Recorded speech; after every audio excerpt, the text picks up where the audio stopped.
Shrimati Ramkumari PG महिला महाविद्यालय पूरनगढ़ मंडी की ऑनलाइन क्लासेज में आपका हार्दिक स्वागत है। मैं प्रमोद कुमार जंगीर। आज अपन एमए फाइनल का जो अपनी बुक है इंडियन ज्योग्राफी, उसके अंदर एक छोटा सा टॉपिक अपन चालू करेंगे, भारत का सामान्य परिचय।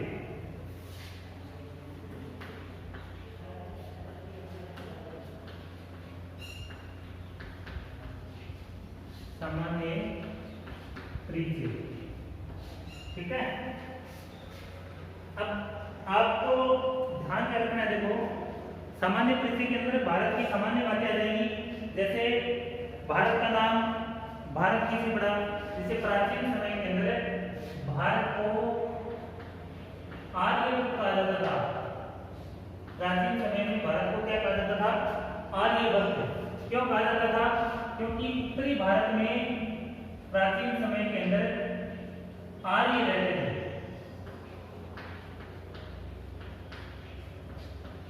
प्राचीन समय में भारत के उत्तरी भाग में कौन रहते थे? आर्य। तो उन आर्यों के नाम पर भारत का नाम क्या पड़ा? आर्यभट्ट, ठीक है। दूसरा नाम, एक भारत का नाम है भारत। तो भारत के बारे में आप लोग जानते हो कि अपने जैसे रामायण के अंदर एक हिंदू राजा था जिसका नाम था भरत, बड़ा ही प्रतापी शासक था वो। तो उस भरत के नाम पर इसका नाम पड़ा,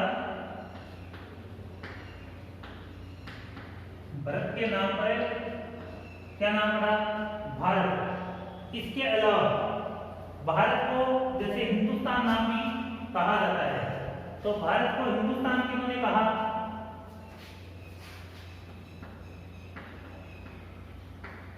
हिंदुस्तान यूनानियों ने कहा है। यूनानियों ने भारत को क्या कहा? हिंदुस्तान भारत का नाम दिया था। इसके अलावा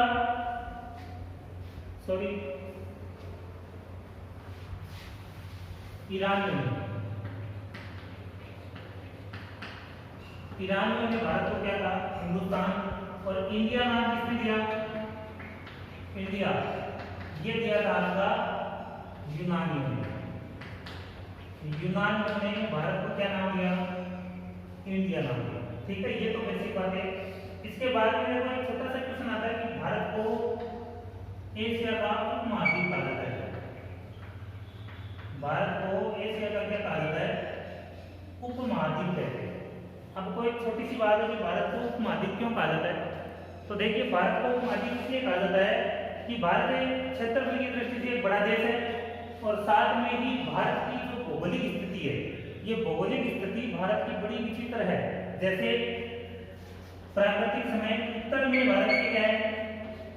उत्तर में महान हिमालय, उत्तर में क्या है? महान हिमालय। दक्षिण में क्या है? दक्षिण में हिंद महासागर, हिंद महासागर। इसके अलावा पश्चिम में थार का मरुस्थल, थार का मरुस्थल। और पूर्व में क्या है? पूर्व में छोटी छोटी पहाड़ियां हैं। छोटी छोटी क्या है? पहाड़ियां, जैसे मिजोरम की पहाड़ियां, त्रिपुरा की पहाड़ियां या फिर मेघालय की पहाड़ियां, ये छोटी छोटी पहाड़ियां। मतलब ये सारी चीजें भारत की एक अनोखी सीमा बनाती है। उत्तर में हिमालय ने सीमा बनाती, दक्षिण में सीमा किसके आ गई? हिंद महासागर की। दक्षिण पूर्व और दक्षिण पश्चिम पूरे के अंदर समुद्र की सीमा लगती है। पश्चिम में थार का मरुस्थल आ गया और पूर्व में क्या आ गई? छोटी छोटी पहाड़ियां आ गई। तो इन सारी विशेषताओं के कारण भारत को क्या कहा जाता है? क्या कहा जाता है? उपमहाद्वीप। अब पूछे भाई उपमहाद्वीप के अंदर और कौन कौन से देश आते हैं? तो और देशों की अगर अपन बात करें तो और देशों में जैसे पाकिस्तान है, नेपाल है, भूटान है, या फिर अफगानिस्तान है, श्रीलंका है, ये सारे आ जाते हैं इसके अंदर, ठीक है। ये तो अपन स्टार्टिंग करें तो बेसिक बातें आपको पता होनी चाहिए। उसके बाद में हम देखते देखो भारत की स्थिति, भारत की स्थिति व विस्तार कि भारत के विश्व के अंदर कहाँ पर स्थित है। तो स्टूडेंट आप लोगों ने पढ़ा होगा या आप लोगों को पता होगा कि अक्षांश और देशांतर रेखाएं क्या होती है, उनके आधार पर भारत की विश्व में स्थिति कहाँ पर है। तो छोटी सी बात हम यहाँ पर देखते हैं, जैसे ये पृथ्वी है, इसमें 0 डिग्री जो रहता है उसको क्या कहा जाता है, इसको कहते हैं अपन भूमध्य रेखा। क्या कहते हैं इसको, भूमध्य रेखा, या इसका दूसरा नाम हो रहा है, इसको विषुवत रेखा भी कहा जाता है, विषुवत रेखा भी कहा जाता है। ठीक है, 23.5 डिग्री की एक रेखा है, इसका नाम है कर्क रेखा। ये 66.5 की एक रेखा है, इसको बोलते हैं अपन आर्कटिक वृत्त, आर्कटिक वृत्त। और ये 90 डिग्री पे जो है इसको बोलते हैं उत्तरी ध्रुव, उत्तरी ध्रुव है। ठीक है, फिर इसी प्रकार ये 3.5 डिग्री मकर रेखा, ये 4.5 पे अंटार्कटिक वृत्त है, अंटार्कटिक वृत्त है। और ये 90 डिग्री पे क्या है, ये है दक्षिण ध्रुव है। ये सारी बातें आपको पता होंगी। ठीक है ना, ये मुख्य अक्षांश रेखाएं हैं। अक्षांश रेखाओं की परिभाषा की अगर बात करें अपन, तो अक्षांश किसको कहेंगे अपन, अक्षांश रेखाएं वे रेखाएं होती है जो मानचित्र या ग्लोब पर पूर्व से पश्चिम की ओर खींची जाती है, उनको अक्षांश रेखाएं कहते हैं। ये रेखाएं वैसे खींची हुई नहीं है, काल्पनिक रेखाएं हैं धरती का अध्ययन करने के लिए, मतलब जलवायु की दिशाओं का अध्ययन करने के लिए अक्षांश रेखाएं खींची जाती है। ठीक है, इसके बाद में देखो एक अपने इस प्रकार की रेखा हुई, 0 डिग्री की रेखा पूरे विश्व को 2 भागों में बांट रही है, इनको बोलते हैं अपने देशांतर रेखाएं। कौन सी रेखा होती है, देशांतर। अब कोई पूछे भाई देशांतर रेखा कौन सी होती है, तो देशांतर रेखाएं खड़ी रेखाएं होती है, अर्थात ये कहेंगे अपन कि ग्लोब या मानचित्र पर खींची गई वे काल्पनिक रेखाएं जो उत्तर से दक्षिण की ओर खींची जाती है, देशांतर रेखाएं कहलाती है। ठीक है भाई, देशांतर रेखा में देखो 0 डिग्री पर एक रेखा है, जैसे 0 डिग्री की एक विषुवत रेखा है, इसी प्रकार 0 डिग्री पर एक रेखा है, इसको क्या बोलते हैं बोलो, इसका नाम है ग्रीनविच रेखा। कौन सी रेखा है, ग्रीनविच रेखा। ये 2 भागों में बांट दी गई। अब अपन इसका ज्यादा विस्तार से ध्यान देंगे कि भारत की स्थिति है वो विश्व में कहां पर है। तो जैसे ग्लोब है ना, इस ग्लोब पर भारत की स्थिति क्या है, कहां पर भारत स्थित है। अब भारत की अगर बात करें तो देखो ये 0 डिग्री वाला जो भाग है, ये पूरे विश्व को 2 गोलार्ध में बांटा है। उत्तरी गोलार्ध, कौन सा गोलार्ध है इसके उत्तर में, उत्तरी गोलार्ध। और इसके दक्षिण में कौन सा है, इसको बोलते हैं दक्षिण गोलार्ध। ठीक है, ये 2 गोलार्ध हो गए। इसी प्रकार ये जो ग्रीनविच रेखा है, ये पूरे विश्व को कितने भागों में बांट रही है, 2। एक हो गया आपका पश्चिमी गोलार्ध और एक कौन सा आ गया, पूर्वी गोलार्ध। अब देखो भारत इनके बीच में कहां स्थित है, तो भारत की स्थिति विश्व में कहां पर है, अक्षांश के विस्तार की तरफ से देखें तो उत्तरी गोलार्ध में, अक्षांश की दृष्टि से देखें तो भारत कौन से गोलार्ध में स्थित है, उत्तरी में। और अगर देशांतर विस्तार की तरफ से देखें तो भारत जो है कौन से देशांतर में, पूर्वी गोलार्ध में, पूर्वी गोलार्ध में भारत स्थित है। ठीक है भाई, तो ये तो भारत की स्थिति आ गई। ठीक है, फिर भारत का अक्षांश और देशांतर कितना है वो देखो, अक्षांशीय विस्तार, अक्षांशीय विस्तार भारत का है 8 डिग्री 4 मिनट उत्तरी अक्षांश, 8 डिग्री 4 मिनट उत्तरी अक्षांश से 37 डिग्री 6 मिनट उत्तरी अक्षांश। ठीक है, ये तो भारत का अक्षांशीय विस्तार है।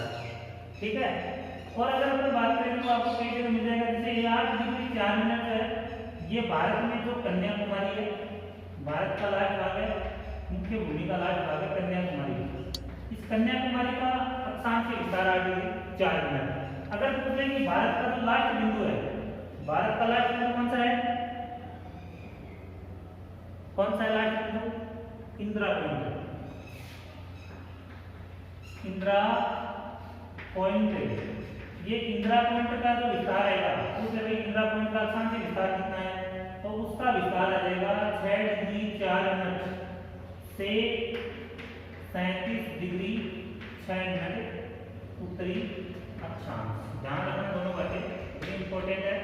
नेट के अंदर भी कई बार इस प्रकार का क्वेश्चन पूछा जाता है कि भारत के इंदिरा पॉइंट का अक्षांश विस्तार कितना है, तो इंदिरा पॉइंट से 6 डिग्री 4 मिनट से है, और मुख्य भूमि कन्याकुमारी से कितना है 8 डिग्री 4 मिनट, उत्तरी अक्षांश से 37 डिग्री 6 मिनट उत्तरी अक्षांश। एक छोटी सी बात आप लोगों के समझ में आ गया कि उत्तरी अक्षांश से उत्तरी अक्षांश कैसे, जैसे कई बार थोड़ा सा कंफ्यूज कर देता है, बहुत सारी कंपटीशन परीक्षा के अंदर ये क्वेश्चन पूछा जाता है कि भारत का अक्षांश विस्तार कितना है, तो ये नॉर्मली क्वेश्चन दे देते हैं। इसमें कई बार ये क्या होता है, कंफ्यूज करते हैं, जैसे मान लो एक तो ये दे दिया सेम, दूसरा देंगे आपको 8 डिग्री 4 मिनट उत्तरी अक्षांश से 37 डिग्री 6 मिनट दक्षिणी अक्षांश, एक दे देंगे आपको 8 डिग्री 4 मिनट दक्षिणी अक्षांश से 37 डिग्री 6 मिनट दक्षिणी अक्षांश।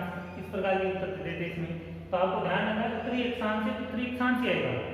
देखिए ये 0 डिग्री वाला भाग जो है, इसके ऊपर वाले भाग में उत्तरी अक्षांश, यहाँ पर दक्षिणी अक्षांश, तो भारत जो है यहाँ पर स्थित है बीच में, इसलिए उत्तर में आएगा, दोनों में उत्तरी अक्षांश ही उत्तर आएगा। तो ये तो अक्षांश से विस्तार हो गया। बात करें अपने देशांतरीय विस्तार की, तो देशांतरीय विस्तार है भारत का 68 डिग्री 7 मिनट पूर्वी देशांतर, एक मिनट पे पूर्वी देशांतर से 97 डिग्री 25 मिनट पूर्वी देशांतर।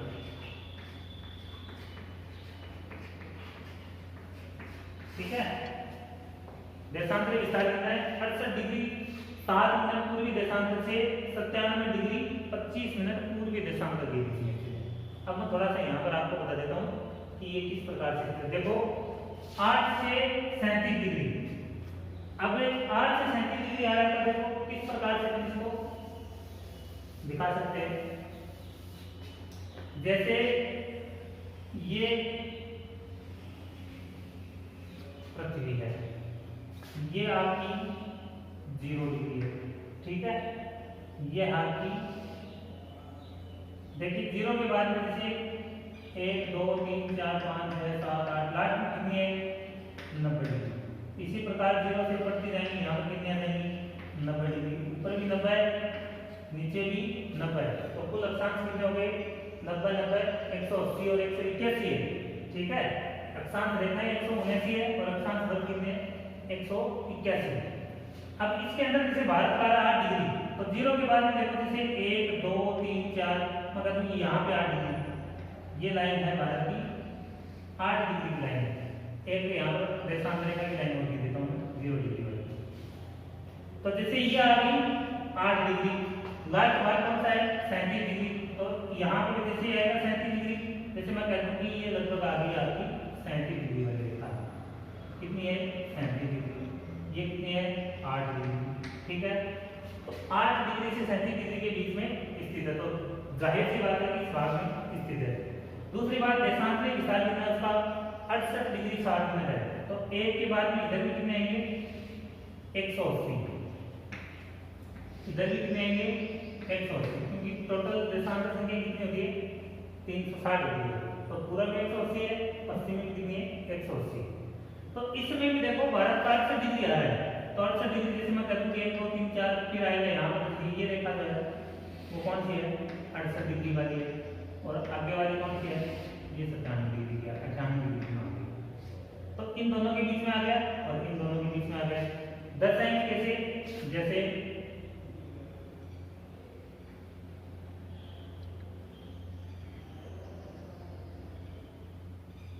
ये जैसे इस प्रकार भारत बन गया, कि भारत विश्व के उत्तरी और पूर्वी गोलार्ध में इन देशांतर और अक्षांशों के बीच में स्थित है। समझ में आया होगा आप लोगों के? अगर नहीं समझ में आया तो कमेंट जरूर करिएगा, या फिर पर्टिकुलर आप मैसेज करके पूछ सकते हैं कि ये दोबारा बताइए तो आपको दोबारा करा देंगे। ठीक है भाई। अब छोटी सी बात 2-3 और देख लेते हैं। भारत का मानक समय,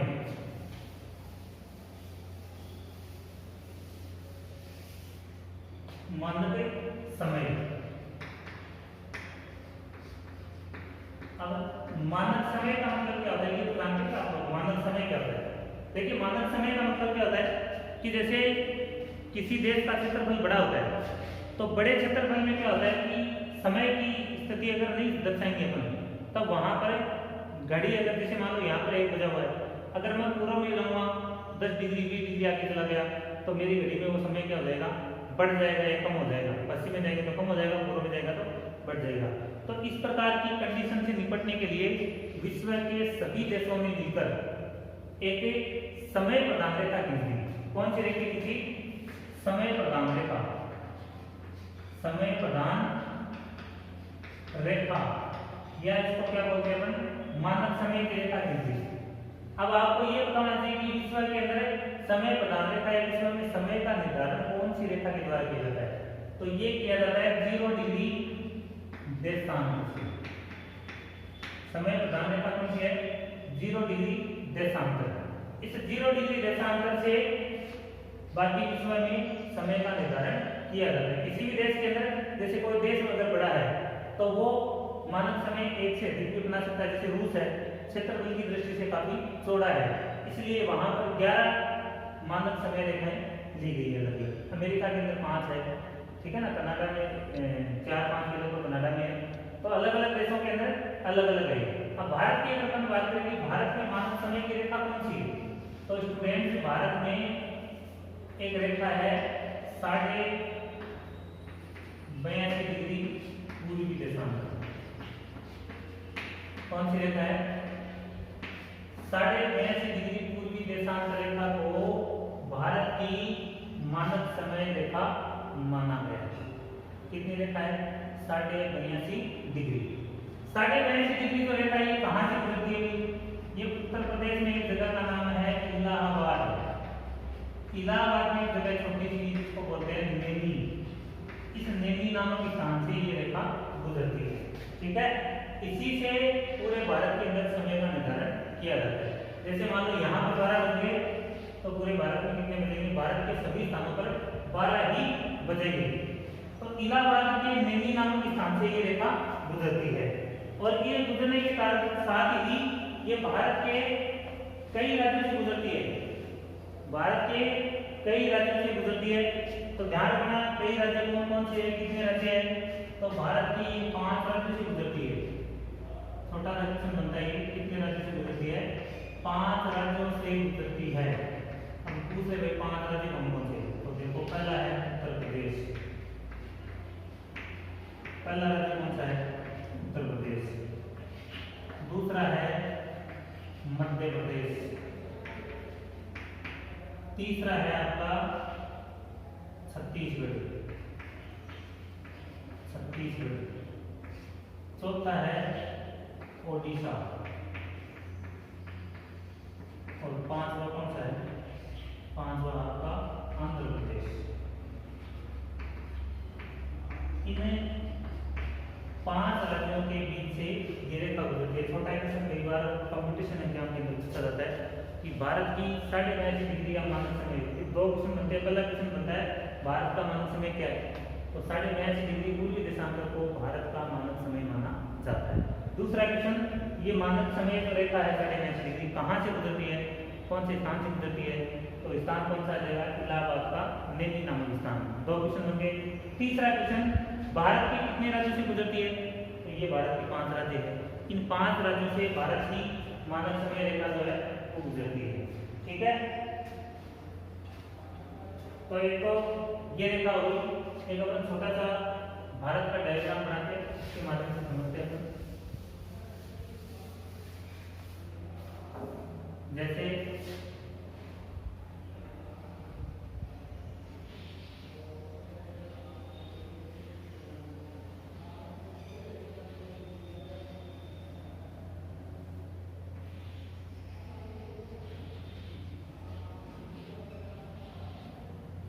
जैसे ये भारत है, अब इस भारत के अंदर जैसे ये रेखा है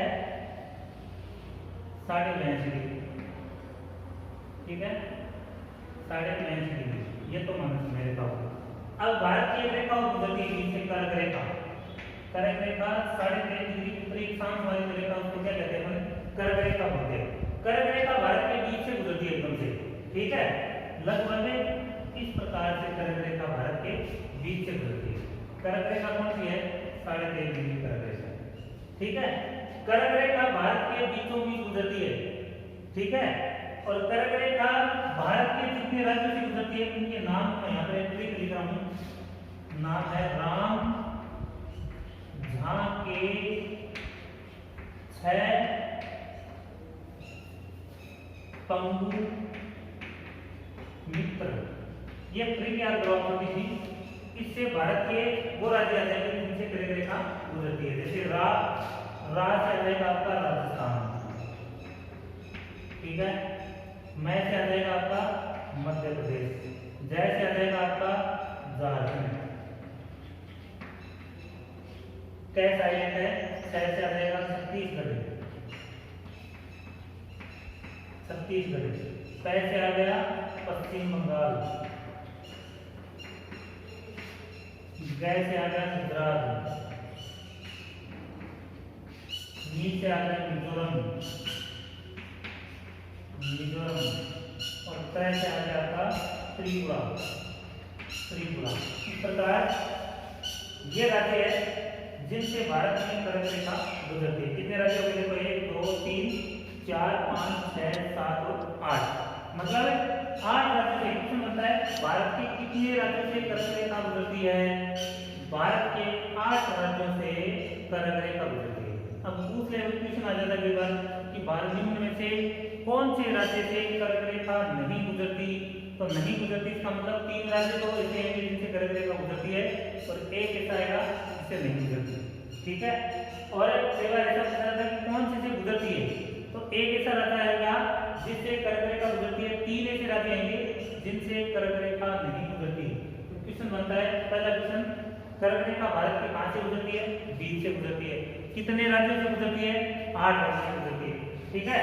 कौन कौन से राज्य है ये देखो, इनमें से अगर कोई क्वेश्चन आता है तो किसी प्रकार की कोई समस्या नहीं आएगी, ठीक है स्टूडेंट्स। तो बाकी जो भारत की सामान्य जानकारी है वो अपन कल अगले वीडियो के अंदर देखेंगे। उम्मीद है कि ये भारत की जो सामान्य जानकारी मैंने आपको बताई है यह आप लोगों को अच्छे से समझ में आई होगी। अगर फिर भी अच्छे से समझ में नहीं आई है तो आप कमेंट करके मुझे जरूर बताएं कि कहाँ पर गुंजाइश है, इसमें आपको किस प्रकार से दोबारा समझाया जा सकता है। तो वीडियो को सब्सक्राइब लाइक करना ना भूलें, साथ में एक बेल आइकन है, उस बेल आइकन को भी प्रेस कर दीजिए ताकि लेटेस्ट वीडियो की जानकारी आपको तुरंत अपने मोबाइल में मिल सके।